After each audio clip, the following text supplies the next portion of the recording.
சொல்லுங்க, நாங்க அதெல்லாம் ஃபேஸ் பண்ண தயாரா இருக்கோம். எதையும் ஆதாரத்தோடு எதையும் பேசுங்க.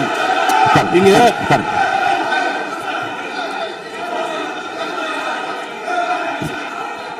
அது மாதிரி பேரவைத் தலைவர் நேற்று நான் பேசி முடிஞ்சோடனே நீங்க அவை முடிஞ்சிருச்சுன்னு சொல்லிட்டீங்க. நாங்கெல்லாம் வீட்டுக்கு போயிட்டோம். வீட்டுக்கு போய் டிவி போட்டு பார்த்தா அங்க இன்னொரு அமைச்சர் இன்னும் பதில் சொல்லிட்டே இருந்திருக்கிறாரு. அதுக்கெல்லாம் நாங்க இப்ப என்ன பதில் இது, என்ன மரபு இது? நீங்க இப்ப பேசிக்கிட்டே இருப்பீங்களா? நாங்க பாத்துக்கிட்டே இருக்கணுமா? அதே மாதிரி இன்னைக்கு முதலமைச்சர் அவர்கள் பேசும்போது நாங்களும் அமைதியா கேட்டுட்டு தான் இருந்தோம். ஆனா சில கருத்துக்கள் அவர் பேசும்போது அதை நாங்க அனுமதிக்க முடியாது. ஆதாரத்தோடு ஏதாவது பேசணும்னா, குற்றச்சாட்டுகள் சொல்லும் போது ஆதாரத்தோடு சொன்னீங்கன்னா அதை நாங்க ப்ரூவ் பண்றதுக்கு தயாராக இருக்கு. மாண்புமிகு உறுப்பினர் அவர்கள் இருங்க.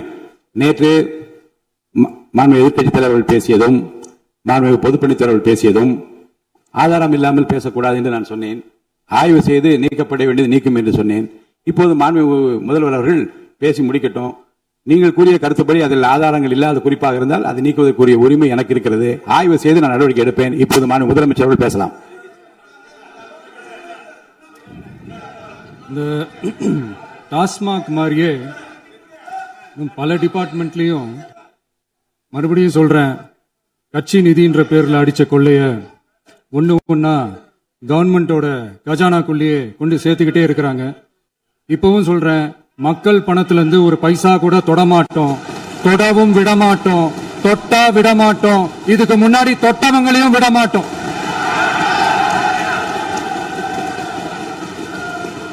ஒவ்வொரு ஊழலா வெளியில வரும் போலயே, ஒவ்வொரு வேஷமா கலைஞ்சிரும் போலயே இங்க இருக்கிற நிறைய பேரு நடுங்கி போய் இதுல நம்ம மேல அவதூறு வேற. இப்ப புதுசா ஒரு வெப்பன் ஒண்ணு கொண்டு வந்திருக்காங்க. அது என்ன தெரியுமா? அவங்க தயவால தான் நம்ம ஆட்சி நடக்குதான். மக்கள் தயவால இந்த ஆட்சி நடந்துகிட்டு இருக்கு. மனசாட்சி உள்ள சக்திகளோட ஆதரவால இந்த ஆட்சி நடந்துகிட்டு இருக்கு. நாங்க தான் அனுப்பி வச்சோம் அப்படின்றாங்களே. அனுப்பி வச்சவங்களுக்கு மினிஸ்ட்ரியில இடம் கொடுத்தா ஏன் கதறீங்க? ஏன் இவ்வளவு கோவம்? ஏன் இவ்வளவு கதறல்? இதுல இன்னொரு முக்கியமான விஷயம், மார்க்சிஸ்ட் கம்யூனிஸ்ட் கட்சி நமக்கு ஆதரவு கொடுத்தது சுயேட்சையா எடுத்த முடிவுன்னு சொல்றாங்க. அதே மாதிரி இந்திய கம்யூனிஸ்ட் கட்சி நமக்கு ஆதரவு கொடுத்தது சுயேட்சையா எடுத்த முடிவுன்னு சொல்றாங்க. இதுல எங்க இருந்து நாங்க தான் அனுப்பி வச்சோம்னா புரியலையே. மக்களுக்கு நல்லா புரியும், எல்லாத்தையும் தெளிவா பார்த்துக்கிட்டு இருக்கிறாங்க.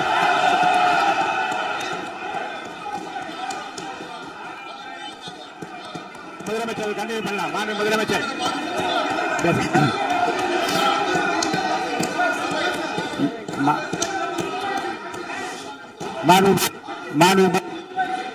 மாண்புமிகு முதலமைச்சர் கண்டினியூ பண்ணலாம். நீ கண்டினியூ பண்ணலாம்.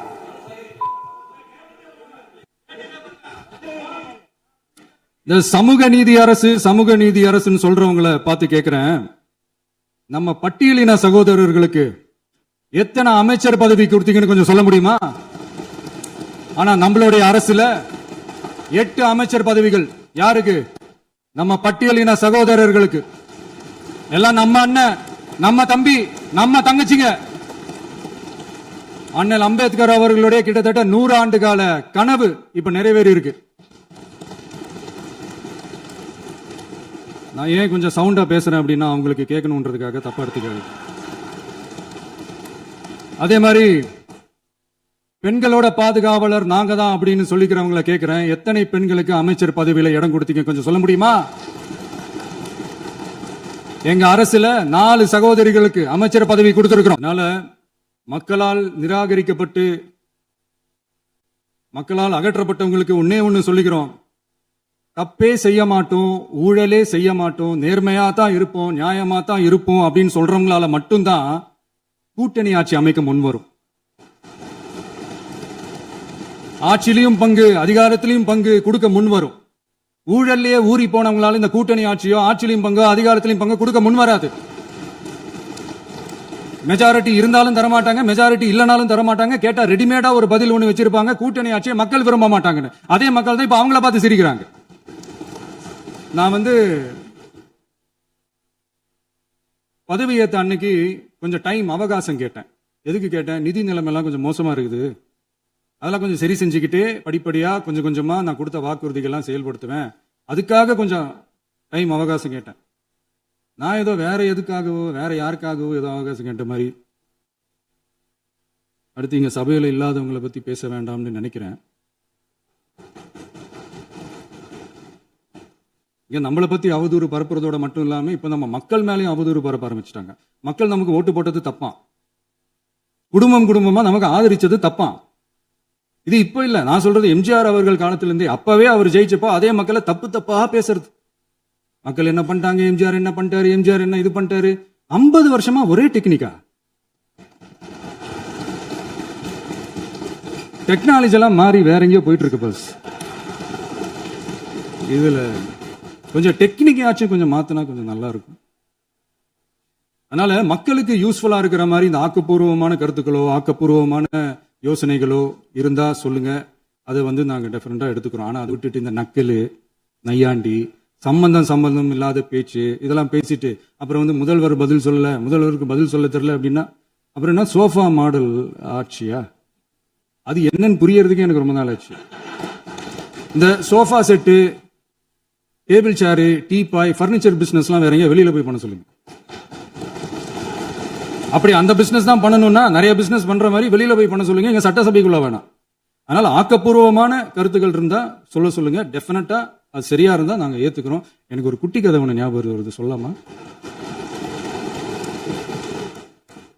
ஒரு ஊர்ல ஒரு பெரியவர் வெயில் ரொம்ப ஜாஸ்தியா இருக்குன்னு சொல்லிட்டு கண்ணுக்கு மேல கை வச்சுக்கிட்டு இப்படி சுத்தி முத்தி தேடிக்கிட்டு இருந்தாராம். அப்ப கூட இருந்த ஒரு சின்ன பையன் என்ன தேடுறீங்க அப்படின்னு கேட்டானா. அதுக்கு அந்த பெரியவர் சொன்னாரா, அது ஒண்ணு இல்ல தம்பி, உங்க அப்பா இங்கதான் இருப்பாருன்னு சொன்னாங்க, அதான் தேடிக்கிட்டு இருக்கேன். எங்க உங்க அப்பாவையா காணோம்? இல்ல அந்த எங்களுக்கும் நக்கலா நையாண்டியா சம்பந்தம் இல்லாத குட்டி கதை இதெல்லாம் எங்களுக்கும் பேச தெரியும். அந்த கதையில பெரியவர் அப்படி சொன்னாராம், தப்பா எடுத்துக்காதீங்க. அந்த கதையில பெரியவர் அப்படி கேட்டாராம். அதனால யாரும் இங்க டென்ஷன் ஆக வேணாம். அதனால இன்னொரு இந்த என்னுடைய உரையை முடிக்கிறதுக்கு முன்னாடி போயிட்டாங்க, பேசலாமா? உங்க கருத்துக்களை நீங்க முழுமையாக மன நிறைவோடு பேசலாம். டிவியில பார்த்தோம். சரி, அதான் 5 நிமிஷம் பேசுனதுக்கே கொளத்தூரி இந்த ஆட்டம் அடிச்சு பேசுனா அப்புறம் என்ன பண்றது? கடைசியா நான் இந்த உரையை முடிக்கிறதுக்கு முன்னாடி ஒரு முக்கியமான ஒரு விஷயம் பத்தி சொல்லணும். ஆளுநர் உரை அன்னைக்கு இந்த தமிழ் தாய் வாழ்த்துக்கு அப்புறம் தேசிய கீதம் பாடினது தப்பு, தேசிய கீதம் 2 முறை பாடினது தப்பு, அப்படி ஒரு நிகழ்வு இதுக்கு முன்னாடி இந்த சட்டசபையில நடந்ததே கிடையாது, அந்த மரபே மாத்திட்டீங்க, இப்படி ஒரு பெரிய ஒரு போர் மாதிரி எதிர்கட்சியை சார்ந்தவங்க எல்லாம் சொன்னாங்க இல்லையா? அந்த மாநில உரிமை போராளிகளை, அந்த மரபு காக்கிற உரிமை போராளிகளை ஒரே ஒரு கேள்விதான் கேட்கணும். 2021 ஆகஸ்ட் 2 ஞாபகம் இருக்கா? Centenary celebration of Tamil Nadu legislature. அந்த ஃபங்க்ஷன்ல நம்ம முன்னாள் முதலமைச்சர் கருணாநிதி அவர்களோட கலைஞர் அவர்களுடைய கலைஞர் அவர்களுடைய புகைப்படத்தை மாண்புமிகு குடியரசுத் தலைவர் திறந்து வைக்கிற ஒரு ஃபங்க்ஷன். அந்த ஃபங்க்ஷன்ல national anthem followed by Tamil Thai Vazhthu அப்படின்னு அறிவிச்சது ஞாபகம் இருக்கா? அதாவது தேசிய கீதத்துக்கு அப்புறமா 2வது முறையா, நோட் திஸ் பாயிண்ட் மாண்புமிகு பேரவைத் தலைவர் அவர்களே, பிளீஸ் நோட் திஸ் பாயிண்ட். தேசிய கீதத்துக்கு அப்புறம் 2வது முறையாக தமிழ் தாய் வாழ்த்து பாடப்படும் அப்படின்னு சொன்னது ஞாபகம் இருக்கா? அதுவும் முத்தமிழ் அறிஞர் அப்படின்னு சொல்ற நம்ம கலைஞர் அவர்களுடைய அந்த புகைப்படம் வெளியிட்டு விழாவில் அவர் இருந்த இதே சபையில தமிழை 2வது இடத்துக்கு தள்ளினது யாருன்னு ஞாபகம் இருக்கா? அது மட்டும் இல்ல, அந்த தேசிய கீதத்தை நாட்டுப்பண் நேஷனல் ஆந்தம்னு சொல்லி அதே ஃபங்க்ஷன்ல கடைசியா ஃபங்க்ஷன் முடியும் போது செகண்ட் டைம் தேசிய கீதம் பாடினதும் ஞாபகம் இருக்கா? இதே அவையில் தான், அது அவை குறிப்பிலும் இருக்கிறது, இதே அவையில் தான் நடைபெற்றது. இந்த நேரத்தில் இந்த ஆதாரங்களை அளித்த மாண்பு முதல்வர்களுக்கு நன்றியை தெரிவித்துக் கொள்கிறேன். டவுட் இருந்தா இந்த புக்கை பார்த்து தெரிஞ்சுக்கலாம். அதனால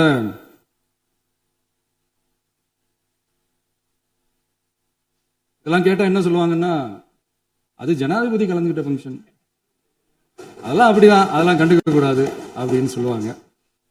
இதே மாதிரிதான் பேசுறது ஒண்ணு, செய்யறது ஒண்ணு, செய்யறது ஒண்ணு, பேசுறது ஒண்ணு. இதெல்லாம் மக்கள் பார்த்துக்கிட்டு இருக்காங்க. எலெக்ஷனுக்கு முன்னாடி தான் அப்படி செஞ்சுக்கிட்டு இருந்தாங்க. இப்போ எலெக்ஷனுக்கு அப்புறம் அதே தான் செய்யறாங்க.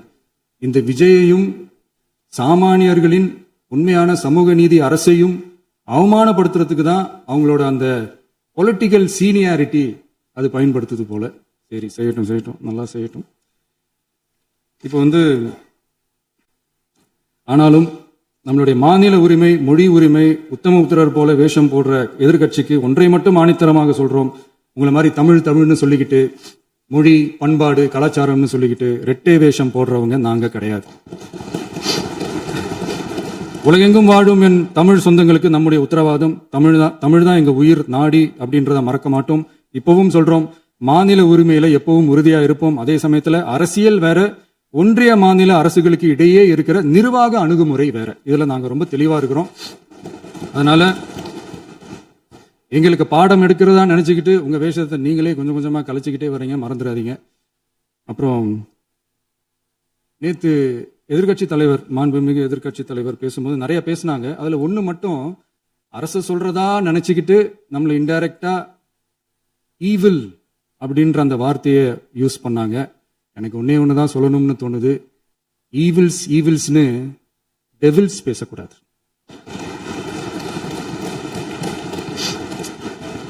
அவங்க இருந்திருந்தா ஒரு ஆக்ஷன் பண்ணணும்னு எனக்கு தோணுச்சு. எல்லாரும் போயிட்டாங்க. பர்மிஷன் பண்ணலாமா? இப்பவும் பண்ணலாம், ஒன்றும் தப்பு இல்லை.